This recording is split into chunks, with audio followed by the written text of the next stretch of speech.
Rock and Pop für Mainz-Wiesbaden.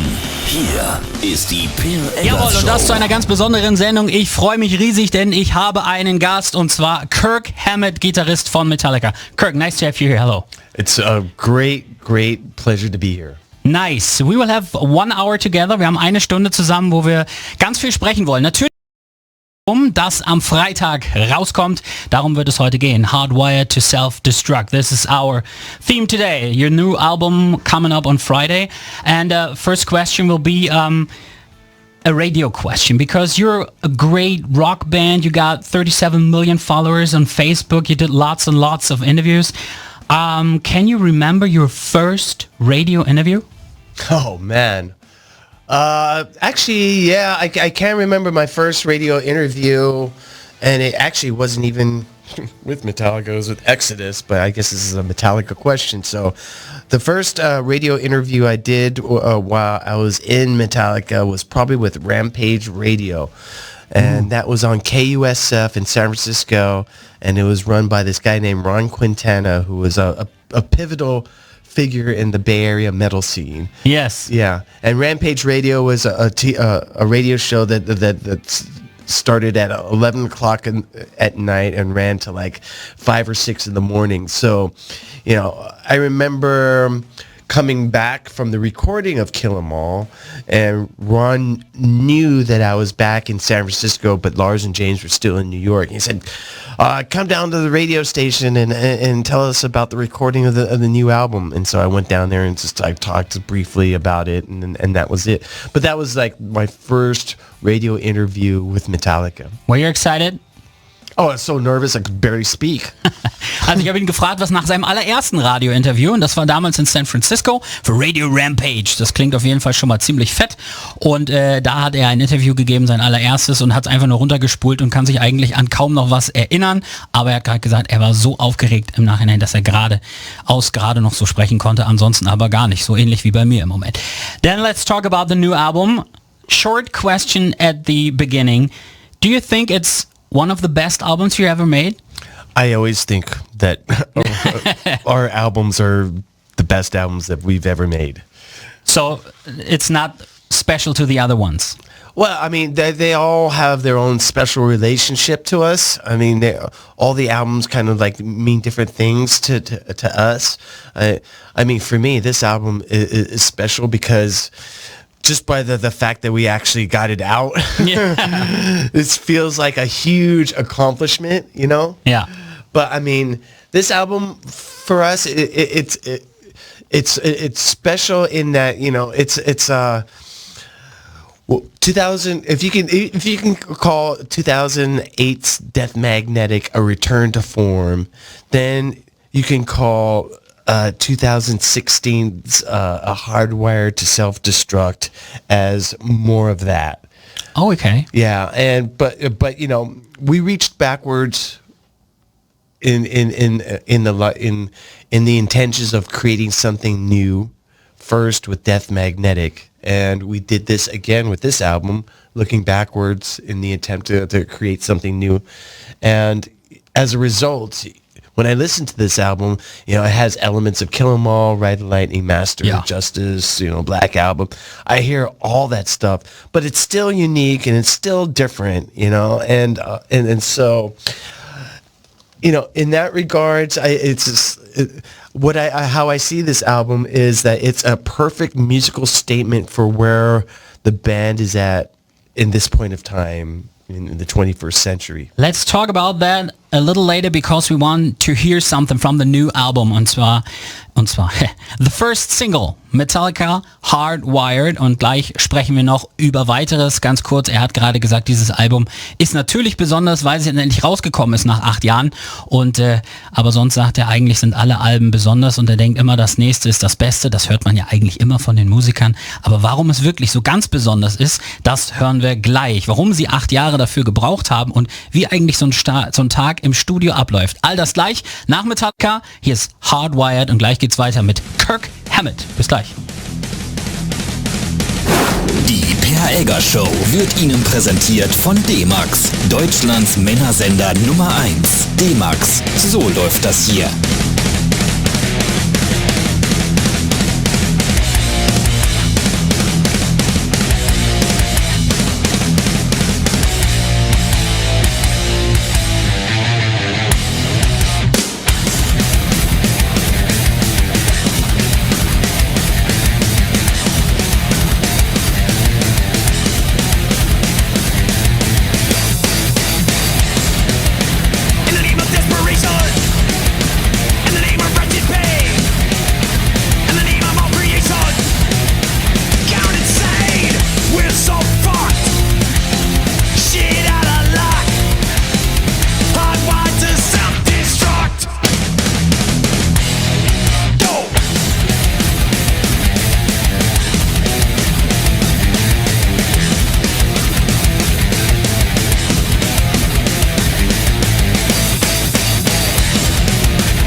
sind wir. Metallica, Hardwired, die erste Single aus dem neuen Album Hardwired to Self-Destruct.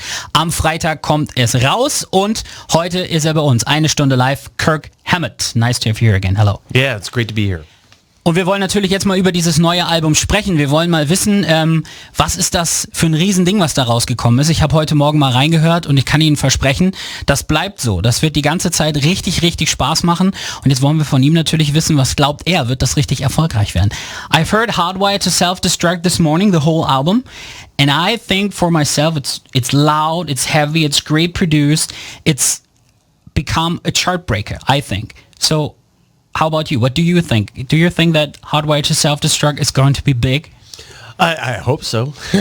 Sure you do. Well, I mean, and I said this before, it's just like, it seems like such an accomplishment just by the fact that we've been able to like record and complete and put out an album this time. But I mean, you know, when I think about this album and in the overall context of all our albums, you know, I think that this album is probably not as accessible as some of the stuff that we've done in the past. But, you know, again, it's more accessible than other things that we've done in the past. So, you know, my guess is just as good as yours. I know that I like it, and I think we did a really great job writing and recording it. And you know, for me, I think it's a pretty good, you know, pretty good statement on just where we are musically at this time. And I know I've said that, last time around, but you know, I still feel that. Great. Also er sagt, er glaubt, es ist besser als einige, die sie gemacht haben. Es ist vielleicht aber auch genauso gut wie einige andere, die sie gemacht haben. Und klar, er ist ein bisschen zurückhaltend, möchte jetzt natürlich nicht gleich loslegen und sagen, ja, das ist das Beste, was wir je gemacht haben. Und am Ende floppt es doch, was ich natürlich nicht glaube. Aber was er sagt ist, er findet, dass es genau richtig abbildet, wo die Jungs von Metallica jetzt gerade musikalisch stehen. Und das, muss ich sagen, finde ich auch. Ich glaube, wie gesagt, dass es wirklich sehr, sehr gut wird. Aber natürlich muss man jetzt auch nochmal nachfragen, 8 Jahre ist die längste Zeit, die sie jemals für ein Album gebraucht haben. Wollen wir natürlich wissen, warum. It's the longest time you ever needed for a new album, 8 years after Death Magnetic. What took you so long? Was it because you lost your phone with all the ideas on? Yeah, that was it. No. Well, I mean, like going back to 2008 when Death Magnetic was released, I mean, we toured behind that album for about 2 or 3 years, and then after that we did the Lou Reed thing, and then after that we did Through the Never, which, you know, by the time we finished Through the Never, it was like, I don't know, 2014 or something. Yeah. And that was like 6 years at that point. But, you know, around 2014 is when we decided to start working on the album and recording it. And that in itself took 2 years. And so, you know, the years just started to add up over time. And before we knew it, by the time we finished this album, it had been 8 years. And, you know, I admit 8 years is just way too long to wait for anything. Yeah. Whether it's an album or whatever, 8 years is just a long time. And, you know, hopefully, when we get time to make the new album in, well, I don't know, 2, 3, 4 years or whatever it is, it'll be a lot faster because I will have had all those other riffs that I didn't use for this album, for the next album. Great. Also er sagt, sie haben die 8 Jahre natürlich nicht nur für das Album gebraucht. Das hat eigentlich nur 2 Jahre gedauert. Sie haben mit Death Magnetic 3 Jahre getourt, dann haben sie mit Lou Reed ein Album gemacht und noch Through the Never, den Kinofilm, und dann erst 2014 eigentlich so richtig angefangen. Also nur 2 Jahre, das ist dann doch wieder gar nicht so lang. Aber er sagt selber, 8 Jahre, so lang darf es nie wieder dauern. Nächstes Mal muss es schneller gehen und er hat schon jede Menge Riffs und neue Ideen. Und dann wollen wir natürlich nochmal reinhören in das neue Album und hören uns jetzt Moth into Flame an Metallica und gleich geht's weiter mit Kirk Hammett und dann wollen wir ihn mal fragen, wie läuft denn eigentlich so ein Tag im Studio ab?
Metallica, Moth into Flame. Wir sind mittendrin im neuen Album Hardwired to Self-Destruct. Am Freitag kommt es raus und heute ist Kirk Hammett hier. Hallo. Hey.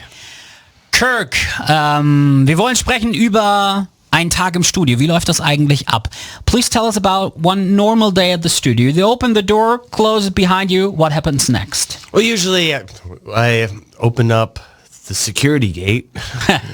Usually it's a secret code. Opens up, we drive in, park the car, walk into the studio, but first yet another code to open the door. It's a lot of codes to open things up, which is, something that we need, obviously. But usually the first thing that happens once when I walk into the studio is I look around for our physical therapist guy, and I say to him, Jeff, you got to work on my shoulders, you got to work on my wrist and work on my elbows. They're feeling tight. Loosen them up, and, what he'll do is I'll sit on the table and he'll do exactly that. He'll work on my shoulders, elbows, and wrists and loosen them up. And then I'll grab my guitar and warm up. And usually, depending on just how things are, it takes me in between, 15 minutes to 25 minutes to get warmed up. And then once I feel like I'm in a state where I feel like I can play anything, usually I'll go into the control room. I'll say to Greg, okay, Greg, it's time. And for this album, we did something very differently when it came to recording my guitar solos. I purposely did not prepare at all. I prepared maybe this much, maybe 5%, but for most of everything, the idea was to go in there, be as spontaneous as possible, improvise as much as possible, and capture a real moment of time, a real musical moment of time. And so how that would happen was I would go, okay, Greg, what song are we doing? Okay, today's Atlas. I'm like, okay. And he'll say to me, do you know what key it's in? And I'll say, yeah, E minor, maybe I'll go to A minor at one point. And he'll say, okay, do you know what scales you're going to play? And I say, yeah. And he goes, what position on the neck? And I'll say, yes, part of just, preparedness that every guitar player would do. And then he'll say, do you have anything worked out? And I'll say, no. He'll say, good. And he'll say, ready? And I'll say yes, and they'll hit the record, I hear the track, and then whatever came to my head, I just play. Great. And it was amazing because at the beginning of this process, I was very nervous about it and intimidated and had a lot of fear. But then when I first started to do it for the first 2 or 3 days, I realized I can do this, and not only can I do this well, but I can probably do this for a long time. Great. And I kind of realized that doing it this way is kind of healthier for me too, because I'm obsessive compulsive, and I obsess over things. I obsess over music, and in the past I have worked on music so much that I've beaten the life out of it. And I've shown up to the studio going, okay, here's my guitar solo that I totally just beat the life out of and only sounds good to me and no one else. And they'll say, oh, that's great, but we have to change it all. And then I would freak out going, well, what am I going to do? And I'd have to in my mind think, oh, I got to come up with something, let me sit in the corner and come up with something. But I've since found out that the best thing for me to do is just have faith in my abilities and just see what comes out of my mind, what comes out of my heart, what comes out of my soul, and just work with that. And usually that's the best stuff. Great. Also, er sagt, so ein Tag läuft wie folgt ab. Er kommt rein mit dem Auto, muss erstmal einen Code eingeben für die Tiefgarage, dann steigt er aus, geht hoch, nächster Code zum Eingang, nächster Code zur nächsten Tür, und wenn er drin ist, dann kommt erstmal der Physiker und muss ihn erstmal fit machen. Der muss ihm die Schultern lockern und der muss ihm die Ellbogen lockern und muss ihn erstmal fit kriegen für alles, und danach geht's dann los, dann spielt er sich erstmal warm. Und jetzt ärgert er mich gerade und hält mir Hasenohren auf. Und danach geht's dann los, dann spielt er sich warm, dann geht er ins Studio und sagt, los, wir machen das jetzt. Und dann fragt ihn der Produzent, ob er alles drauf hat. Und er sagt, jo.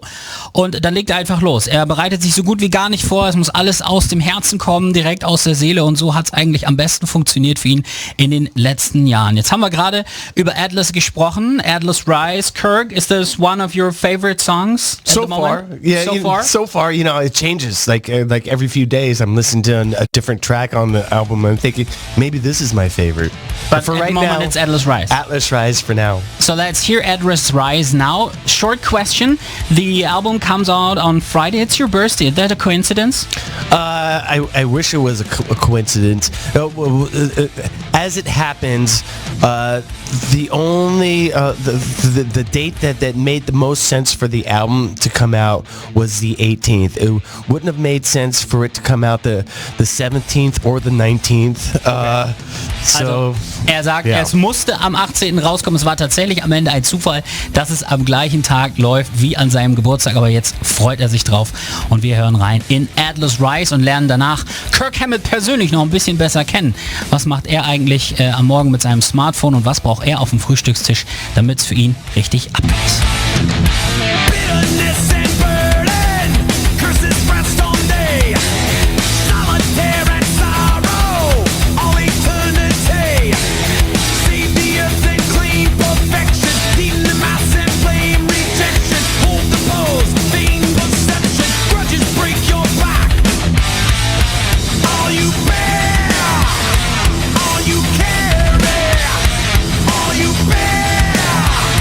Place it right on.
Rock'n'Pop für Mainz-Wiesbaden. Hier ist die Per Eggers Show. Und ich habe weiterhin hohen Besuch. Kirk Hammett, der Leadgitarrist von Metallica, ist bei mir. Kirk, nice to have you here again. Hey, Per. Kirk, wir wollen ihn jetzt ein bisschen besser kennenlernen. Deshalb habe ich 5 kurze Fragen für ihn vorbereitet, die er mir schnell beantworten soll. Und zwar einmal, was braucht er zum Frühstück? Was guckt er als erstes auf seinem Handy nach? Was steht auf seinem Nachtschränkchen? Was macht er zum Relaxen? Und wer sucht eigentlich seine Klamotten aus? Let's get going. Kirk, let's get to know you a little better. I have 5 quick questions for you. Sure. You answer quick, short, and spontaneously, all right? All right. Are you ready? Just like my guitar solos. Yes. You're a vegetarian. What do you need for breakfast to get fit? Usually my standard breakfast is a smoothie made out of fruit, almond milk, a raw egg, and protein powder. And I usually don't eat breakfast right away. I usually go out surfing or go for a run or something, and then a couple hours later I'll have that smoothie. Okay, so ein Smoothie aus Beeren, Mandeln, einem rohen Ei und Milch. Furchtbar. Und ansonsten geht er erstmal raus zum Surfen, um fit zu werden. Next question. What's the first thing in the morning that you look up on your smartphone? Oh, it's just to see if I've gotten any texts that or anything business stuff that I need to reply to right away that's time sensitive. But after I've done all that, I'm a news junkie. Yeah, okay. I can't help myself. I just read about news, politics, world events. Okay. And usually that's my second thing that I do. Also genau wie wir anderen auch. Er guckt erstmal, ob er neue Nachrichten gekriegt hat und dann checkt er die Nachrichten, was ist passiert über Nacht. Third questions. What is placed on your nightstand? Some earplugs. Uh-huh. Because I've gotten in the habit of sleeping with earplugs from just being on tour and being in loud hotels, that nowadays I have to wear earplugs to go to sleep, and it really kind of sucks. But usually I'll have earplugs and some water, and that's it, really. Okay, also Ohrenstöpsel. Er muss mit Ohrenstöpsel schlafen, ohne geht gar nicht mehr, seit er auf Tour war, und ansonsten ein Glas Wasser. Mehr ist da nicht. What's the best place to relax for Kirk Hammett? The ocean. That was a short answer. Yes. Great. Also, das war zu erwarten. Er ist leidenschaftlicher Surfer, also das Meer für ihn der beste Platz, um zu relaxen. Last question. Do you choose your clothes, or is your wife doing that for you? Well, my wife is a big influence on my fashion thing. Because if she wasn't around, I'd be wearing the most stupidest stuff because I like just about everything that I think is good. But she says you might like that, but it doesn't necessarily look good on you, and so like every wife does. Yeah. But I mean, having said that, my wife has just impeccable tastes in everything, and she does not settle for anything but the best. And she's she doesn't let me go freely, Like every wife does. Yeah, so, she does her job well. Yes, but you look great, and she's not here, right? No, she's not here. So you look.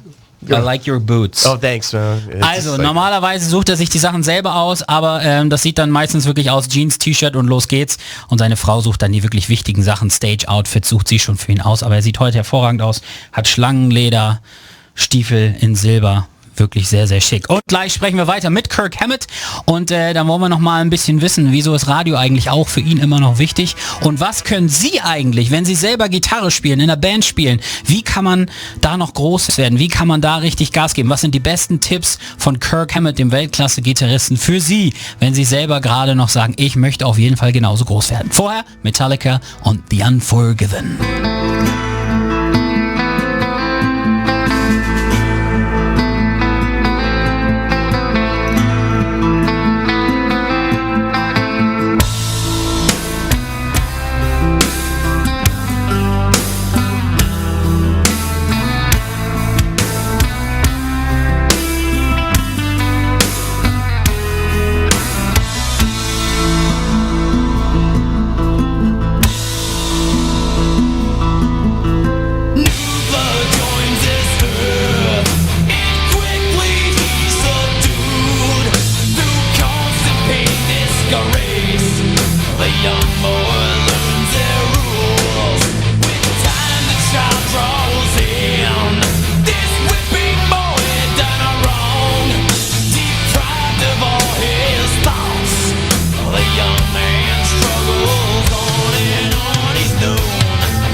never shine doing what I've shown.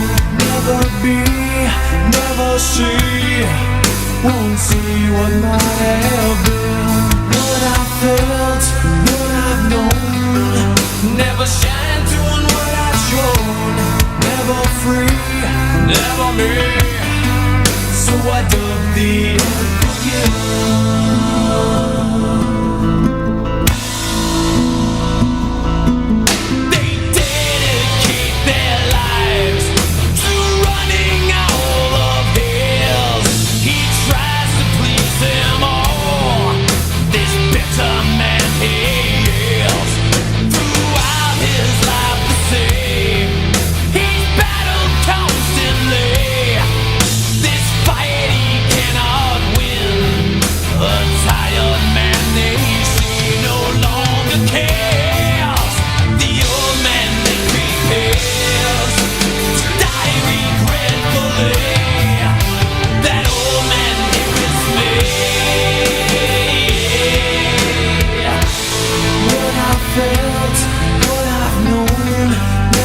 Shine doing what I've shown.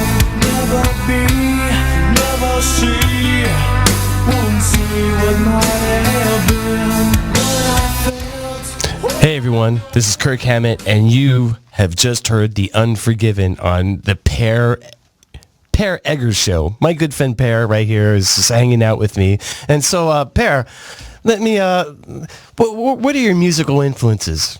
My musical influences. Oh, right. Also er fragt mich gerade, was meine musikalischen Inspirationen sind. I don't play an instrument, I gotta say, but I really like the normal stuff, like Bruce Springsteen, like Guns N' Roses, Metallica. Yeah, I'm a rock guy. I love rock music, and this is why we are here together. Yeah, absolutely. Yeah. And now we're changing roles again, and I ask you some questions. Wait. The one question I wanted to ask you is, what's your favorite color? My favorite color, because we were two wearing all black. Yeah, my favorite color is blue. You know what? Blue is a really great color, and actually my favorite color is bluish green. Uh-huh. So we have something in common there. So next time when we meet, we will wear some blue and green stuff. Okay, yeah, we'll look like a bunch of elves. Great. Also nächstes Mal, wenn wir uns treffen, dann wollen wir blaue und eventuell auch grüne Sachen tragen und nicht schwarz, so wie heute. Jetzt habe ich natürlich noch mal eine Frage, und zwar geht es um das Internet. Das wird ja immer größer und größer, aber wir wollen wissen, warum ist Radio trotzdem immer noch so wichtig? Internet is getting bigger and bigger, and you get more and more music streaming. What do you think? Why is radio still so important for the music? Well, I mean, radio is where it all comes from. I mean, it all began with radio, really, and at the end of all this, I think radio is going to be the one survivor in this entire industry. And the reason why radio is so important is that music should be heard, and radio is the main sort of driver and distributor for popular music and just all sorts of different types of music, and people go to the radio to hear new things. I see the radio as an informational tool to figure out, what bands are new and what they're doing and what they're sounding like, and I turn on the radio to ideally, hear the new Guns N' Roses album or something, But I mean, radio is important because also it puts music out there without really asking for much, unlike the internet.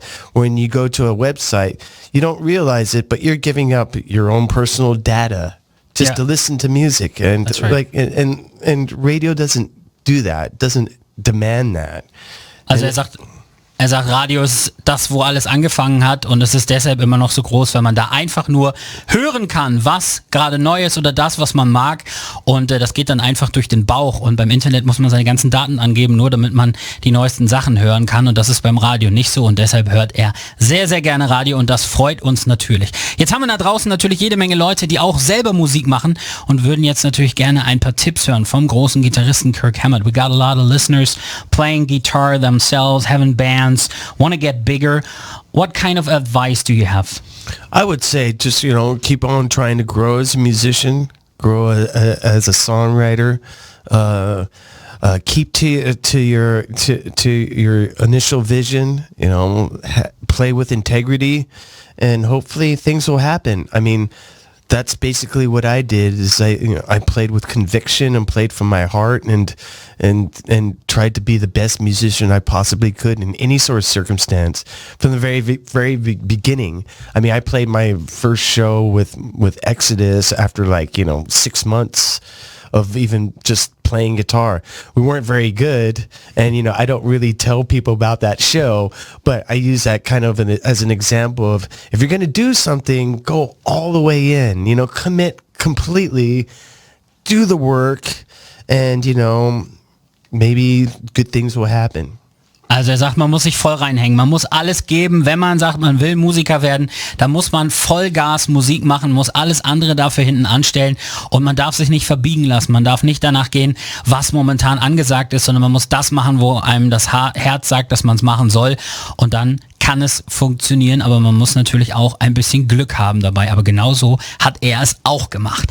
Last question for today. Okay. Letzte Frage für heute, bevor Kirk Hammett weiterziehen muss. Wir wollen natürlich wissen, ob wir Metallica sehen im nächsten Jahr. Vielleicht bei Rock am Ring. Kirk, we want to see Metallica in Germany. I know you're touring next year in Denmark, 3 shows. Yes. But can we see you in Germany? How about Rock am Ring? Yeah, I would love to be able to come back to Rock am Ring, and we love that particular show. I mean, whenever I see Rock am Ring on the schedule, I'm like, yeah, we're going back to Rock am Ring. So it is a yes. Well, usually Rock am Ring happens in the summertime. Yes. But for this summer coming up, we have some commitments, but hopefully the following summer. Uh-huh. But before that following summer, I think we might be in Germany maybe at the end of next year. Maybe not, but I'm hoping that we will be in Germany before the festival season, which means that we'll probably be playing, a smaller venue. So we get a hardwired self-destruct tour? Yes. Great. Also, Rock am Ring dieses Jahr wird nichts werden, weil sie im Sommer Termine haben, aber nächstes Jahr können wir darauf uns große Hoffnung machen, aber es wird eine Hardwire to Self-Destruct Tour geben, definitiv, und die Chancen, dass Metallica Ende nächsten Jahres in Deutschland sind, stehen wirklich, wirklich gut. Also da haben wir doch einiges rausbekommen aus Kirk Hammett. Vielen, vielen Dank. Kirk Hammett, thank you very much for being here. It was fun. Cheers, Per. It was a real pleasure. Thank you. Thank you very much. Now we're listening to a next song. Do you want to say what we're hearing now? Yes. Right now, you are listening to the fabulous cover of the Thin Lizzy song, Whiskey in the Jar, one of our favorite songs to play live. And here's Metallica, Kirk Hammett. Thank you very much. Thank you.